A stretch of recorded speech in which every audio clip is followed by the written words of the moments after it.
When people imagine the destruction of Rome, they usually picture the same scenes: barbarians tearing down the walls, legions falling apart, emperors poisoned in their palaces. But the downfall of empires isn't only caused by attacks from outside. The real collapse begins from within. And one of the biggest forces that accelerates that collapse is money. What destroyed Rome wasn't just wars or corruption. The real fatal blow was the collapse of its currency. And unfortunately, that story of decline fits our modern world almost perfectly. Everything began with silver. For centuries, Rome's economy rested on a silver coin called the denarius. It was first minted in 211 BC. It was almost pure silver, and everyone trusted it.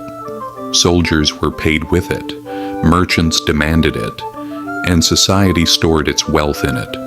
So the denarius wasn't just money. It was trust itself. People believed in Rome because they could believe in their money. But running an empire was hard, especially one spread across most of the known world, paying armies, building roads, funding wars. Eventually, the money ran out. Raising taxes would have enraged the people, so the emperors chose the easier path. They reduced the silver content of the coin. They kept minting the same coins, but with less and less silver inside. When trust fades, everything loses value. At first, maybe no one noticed, but over time the difference became obvious. Under Augustus, the denarius was 95% silver. By the 3rd century, it had fallen below 5%. A once shining silver coin had become a dull piece of bronze. People noticed. Prices soared. A measure of wheat that once cost 1 denarius suddenly cost 10, 20, even 30. Soldiers said, "Our pay isn't enough." Merchants said, "This money is worthless." People turned to gold or barter. Rome panicked and printed even more coins.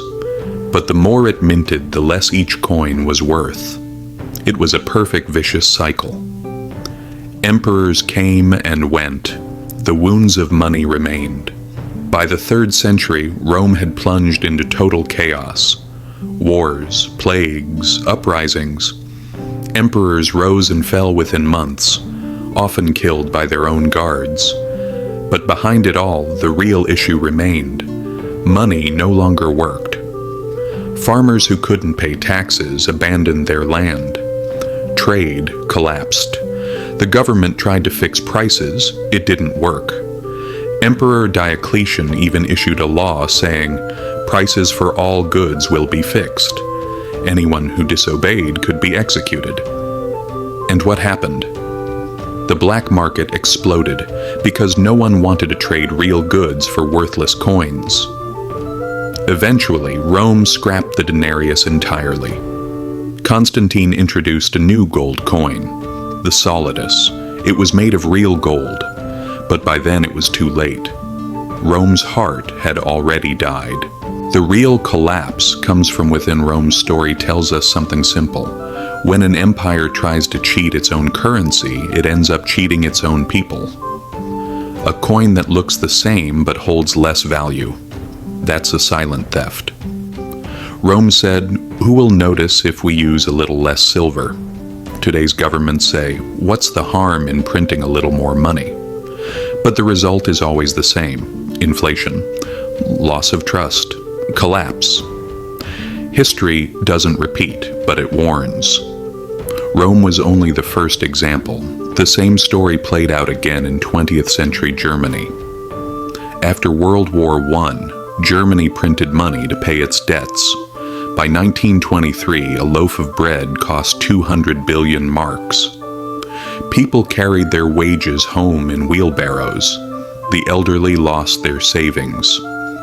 And in that despair, Hitler found his opening. Zimbabwe repeated the same mistake.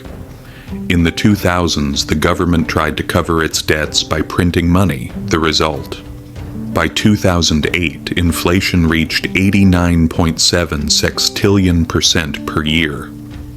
Prices doubled every single day. In the end, the country had to abandon its own currency entirely. And today, you might say, but that was the past. Things are different now, really? In 1971, the United States cut the dollar's link to gold. From that moment, money was backed only by the promise of the government. And ever since then, the dollar has been slowly losing its value. What $1 bought in 1971 now costs $6. The paper looks the same, the ink is the same, but the value, gone. Governments call this growth. Wages rise, but prices rise faster. Stock markets soar. But most people don't own any stocks. The wealthy protect their assets, while ordinary people grow poorer every year. What Rome still teaches us, inflation isn't an accident. It's a quiet, deliberate tax. Real wealth isn't on paper. It's in the real world. In land, skill, and production. Nothing lasts forever. Romans never believed their coins would one day be worthless. But history keeps whispering the same warning. When your money collapses, your society follows. Contracts crumble, trade stops, armies dissolve. And by the time the barbarians are at the gates, the real destruction has already happened, because the true enemy was never outside the walls, it was inside the treasury. History doesn't repeat exactly, but if you don't understand it, it will crush you just the same. Rome's currency crisis isn't just a story from the past. It's a warning about the future.